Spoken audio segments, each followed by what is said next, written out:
happy tonight to introduce Prem Shakti. I think most of us have met Prem or know Prem's renowned, certainly in South Florida, but really all around the country and probably even beyond as a very adept yogi and teacher and just a great advanced being who for many, many years, how many decades now, has been a mentor, a teacher. I have facilitated yoga, had a studio here, one of the best yoga studios for so many years. So, with that, maybe I'll turn it to Prem. And again, so happy to have you here.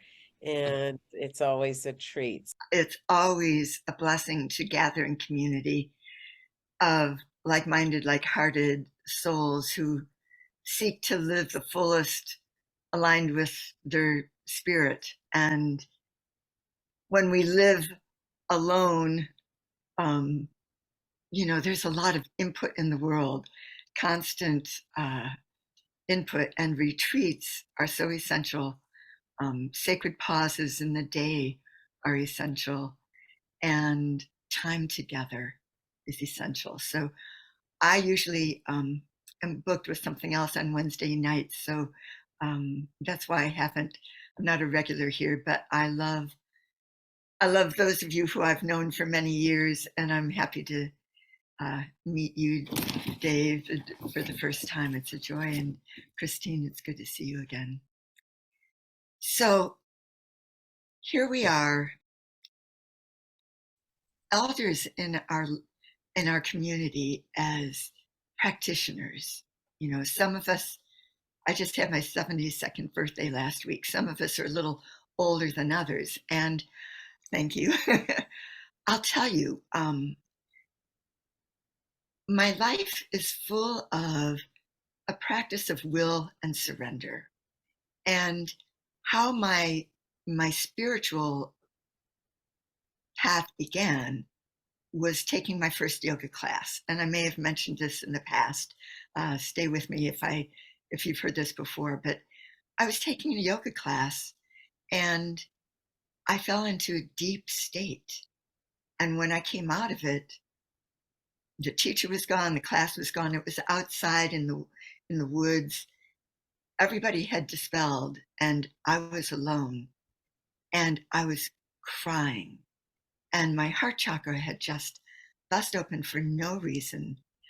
And I'd never done yoga before. I didn't know what was happening, but I didn't question.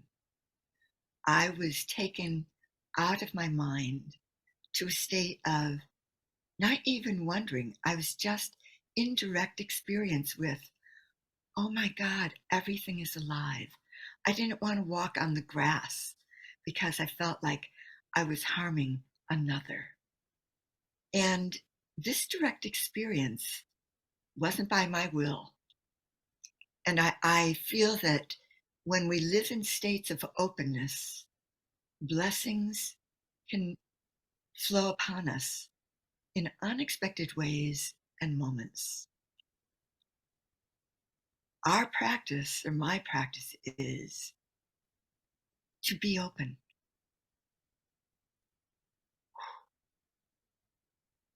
to not take control when I'm afraid, to be honest. I years ago, some students said we should make t-shirts. Prem yoga is getting real. So we live in this realm of relative incredible dynamics, unending forces manifesting in different flavors, in different colors, all day long around the globe. But there is something beneath that many people hope to experience, many people believe in, but to have a direct experience that bypasses the mind, that actually shuts us down into a realm of the most basic, I exist, without question, without thought, without concerns. This vast place that we can touch when we meditate. And often, especially, if there's a ripple in life that disturbs our order, our meditations can be full of mind. Or for people who are new, they may think, I'm going to get some peace and quiet. And when they first sit, the mind is so used to running the show. There's no peace and quiet. There's just the habitual mind. And so the yogis said, well, every strong emotion and thought pattern has a correlated breath pattern. So they chose a willful practice of doing breathing exercises to clear the mind, to energize so that instead of finally relaxing and meditating, instead of falling asleep, there's heightened awareness. And Florida for the meditation in Florida if you want to retreat meditation. hi there. So, um, so yoga for me was the science of how to absorb more, how to build a nervous system strong enough to handle more energy, how to notice where my energy drains are, which basically are fear, attachment, aversions, trying to control what can't be controlled. And do we have a way to mute others? Thank you, Ted. And so, yes, there's practices. Like I hold breathing practices for groups every month or two. I'll hold breathing exercises practices to strengthen the nerves because there's so much stimulus. And if there's not stimulus, when we meditate, sometimes the undigested experiences finally have clear space to arise and be free. But often when we sit and start feeling emotions or memories start arising, we go to the mind to take care of it or to do something with it. And so this practice of surrender is, I'm not going to say anything new to all of you because you've been practicing in your own way. But for me, remembering that surrender is a choice. And habitually, we get on the train to think there's something wrong with my life right now. There's something wrong that needs to be fixed. There's something wrong. Inherently, there's something wrong with me. There's something I've got to do better. I've got to do more. I've got to do differently. And when we sit, we're in the practice of dropping the doing and allowing being, allowing stillness, allowing thoughts, allowing emotions to come and go, but making the choice to not identify with them. And over the years, I took on a practice and led retreats instead of just holding space for this phenomena to come and go, and I remain untouched. To turn attention from what is arising and noticing and letting it come and go, turning the attention to who am I or what am I that is noticing? Not answering it with my mind, but living in this quest of an intention to directly experience that which is unchanging. So for me, beginning meditation was being able to pull away and say, I'm not this, I'm not that. But not prematurely, because if I prematurely come out of emotion, then it gets suppressed and it will keep visiting till I surrender and allow emotions to come and wash through. And then I'm in this clear space that's vast. And in that space, sometimes I'll ask, who is noticing the space? I want to experience that which is awareness. And so, again, it starts with the mind, but like that initial yoga experience, the mind dissolves and we fall into I am. I am that which is aware. But I'm saying those words, and they're only words. They mean nothing. The words mean nothing. But once you have direct experience, the experience is, and in a moment I can fall into quiet tears with the presence that each of us are. So let me pause for a moment. And I'd love to hear comments or questions or sharings from your experience for a few moments.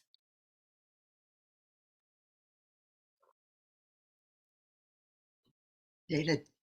I like to say thank you. Thank you for your love. It comes through, and I've not heard you speak before, and your light and your wisdom is so beautiful. I thought I should say that right off the top. And thank you. You're welcome. So we live in this duality, like the car is going to get a flat tire someday, or somebody's, things are going to happen, and they happen. And we will have reactions. And some of those reactions are hooked up to past reactions that we never completely went through. And so they have huge impact. It's like we might roar like a lion, no! But it's not due to what just happened. It's the past clearing out. In meditation, this practice of sitting with compassion for human nature and the realm of all the messiness that we live with is very important. Without adding mental constructs to it, without interpreting, without massaging it, without, somebody said, without masturbating with it, like without messing with what arises, just allow it to arise and let it go. Because these things are not our true nature. But when we mess with it with our mind, we start holding on to it and it becomes a thing. And our true nature has no thing to hold on to. As we grow spiritually, sometimes spiritual practitioners start with, I know my nature is love and peace and quiet and equanimity. And yes, we can experience those things. But in the messiness of life, we may have other things arise and fall out, and then be left with what remains. And what may remain sometimes is experienced as no thing or emptiness. It's not an excitement, it's not bliss, it's not love. These things come and go. But our nature that can behold all of these beautiful gifts of God is still the beholder that doesn't doesn't grasp, I want to be loving. It doesn't hold on to, I should be forgiving all the time. Our true nature is free of duality and understanding human nature so deeply that there's no shock and there's no push against and there's no identity with the human nature. it comes and goes. So open for comments or questions again before we sit for a few minutes. Is this Hi, weird? Prem. It's so good to have you with us Thank you. and have a little bigger group than usual tonight, which is lovely. Very You have some groupies. nice. But I was just going to comment and say how insightful it was. I think you said, if I'm quoting you correctly, every thought pattern has a corresponding breath pattern, Yes. and that controlling the breath can give rise to a choiceful thought pattern, Yes. which I thought was really great. The first time I realized that breath and emotion relationship was when I was in grade school. I think we were playing soccer or something, and I was the goalie, and the ball went by me, and I started crying, and I couldn't stop crying. And the PE teacher came over and said, "Stop crying." So I stopped crying, and then I got the hiccups, and it took forever for my natural breath to return because I suppressed the emotion that suppressed the breathing that went with the crying and the laughing, free up our bellies so deeply. So there's breathing exercises to help release emotion. There's breathing exercises to calm emotions. There's breathing exercises to energize. There's breathing exercises to help put us to sleep. And if you're interested in all that, I can invite you or link you to I have a 4-week course that's okay. Somehow we'll get connected. I'll put my I'm a big I'm a big fan of breathing. fantastic. I'm Yes. so emotions and strong thought patterns, and when we all of a sudden fall into something's wrong in life, we're in a loop. And the yogi said by changing the breath, doing some breath of fire, doing some power breath, Vastrika, or holding the breath. The yogis, oh my gosh, when our breath gets quiet, the mind calms down, the fight and flight system of our nervous system shuts off, and we fall into deep relaxation. And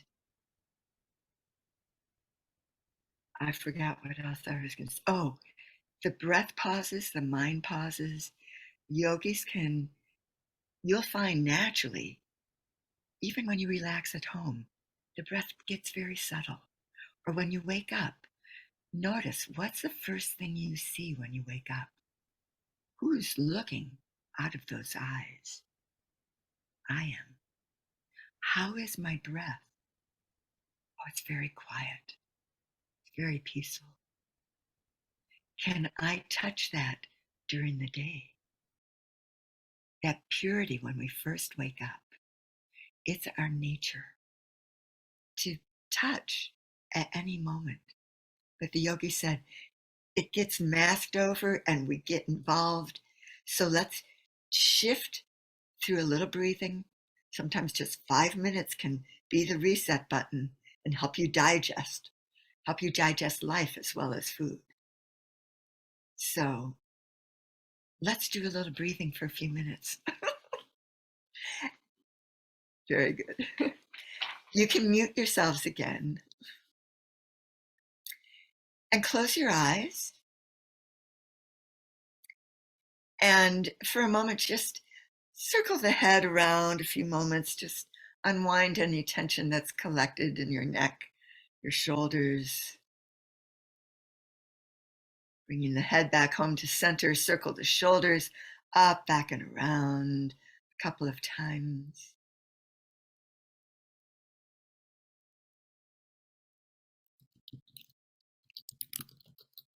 Relax the shoulders, relax the neck and head. And notice your breath as you sit without changing anything. Just notice it.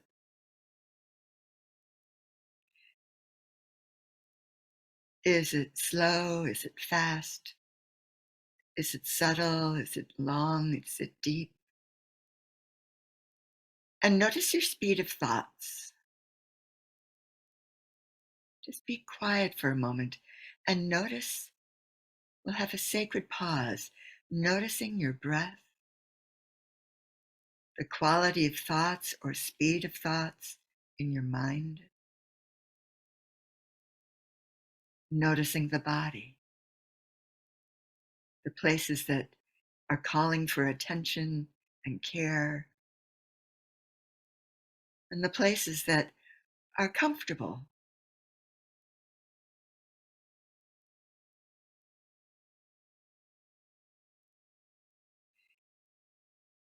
And then take a deep breath in, holding the breath just for a moment,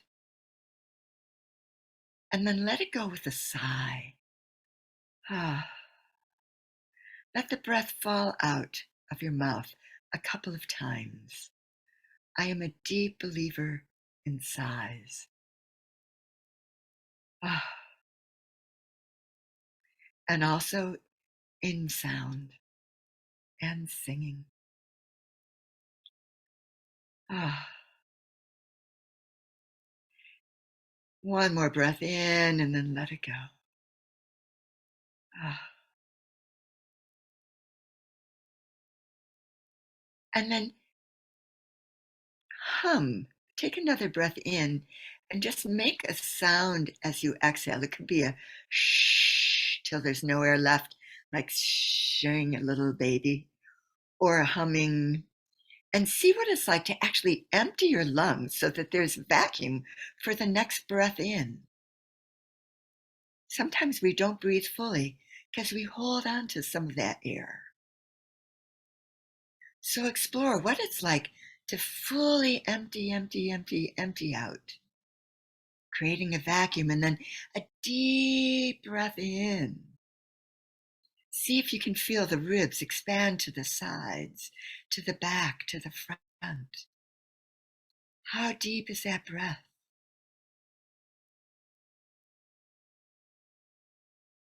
And then relax the breath. And we're going to do a little bit of breath of fire. This is as if you were trying to blow out a bunch of candles one at a time, blowing them out. You could start with the mouth, and you can feel your belly falling into the spine as you exhale. Now do it through the nostrils. Let the face be relaxed. And then exhale and take a nice breath in and empty the lungs.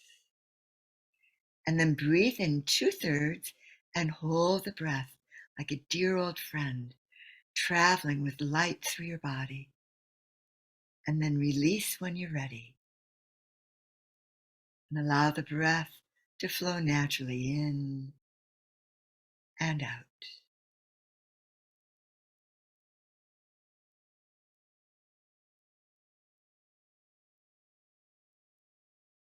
This breath of fire builds fire of digestion, but also fire and clarity in the mind.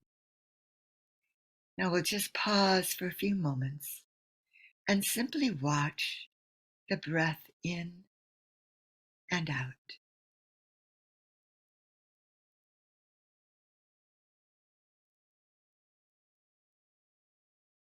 And the next time you exhale, rest with the breath out for a few moments and feel for your body's impulse to inhale and follow that.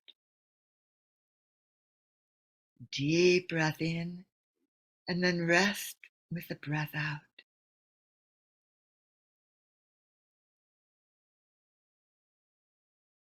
And then inhale and rest with the breath in a moment. Let that energy circulate down to your toes, through your fingertips, from the bones of your body out through the skin, holding the breath till you feel that impulse to exhale and let it go. Do this a few more times. Inhaling, holding the breath like a dear friend, revitalizing every cell of your body, feeling for the impulse to exhale, and letting it go slowly, as if it was carrying away the worries of the world, carrying away subtle stresses from your body, your mind, your heart. And then let the breath be passive. And as you sit, watching the breath flow in and out gently, feel the space that you sit in as a sacred space that allows you simply to be free of all roles, free of all responsibilities, free to be you without having to prove anything, without having to do anything. This space inviting the deepest love of your heart to radiate through you with self-acceptance and compassion, and radiating to those you love as we grow to accept ourselves and love ourselves. The need to judge others falls away. And as we sit in this sacred space, sending love to all sentient beings, expanding this love and light into the world, beyond the walls of your home, beyond your community, merging with those that are sending love and blessings, receiving that as you gently inhale, and gifting outward as you exhale. Effortless breath, flowing in, flowing out.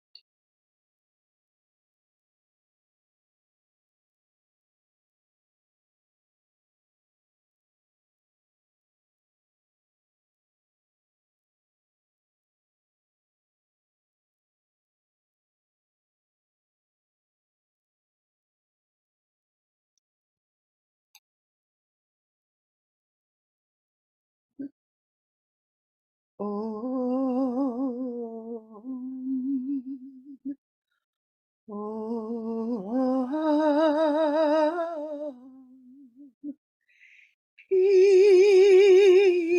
Peace, peace and love, love,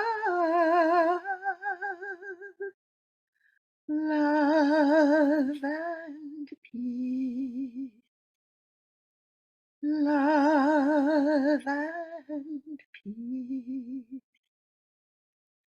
love and peace to all. Begin to deepen your breath, feeling your body, noticing your breath, your body, your mind, your beloved heart. And gently bring your palms together to honor yourself, honoring all of life that has brought you to this moment, the challenges and hardships that have strengthened you and brought you insights, the blessings and celebrations that continue to grow in your life, and honoring each other. Thank you for joining me tonight. Namaste. I honor the light within you and the source from which all of this flows.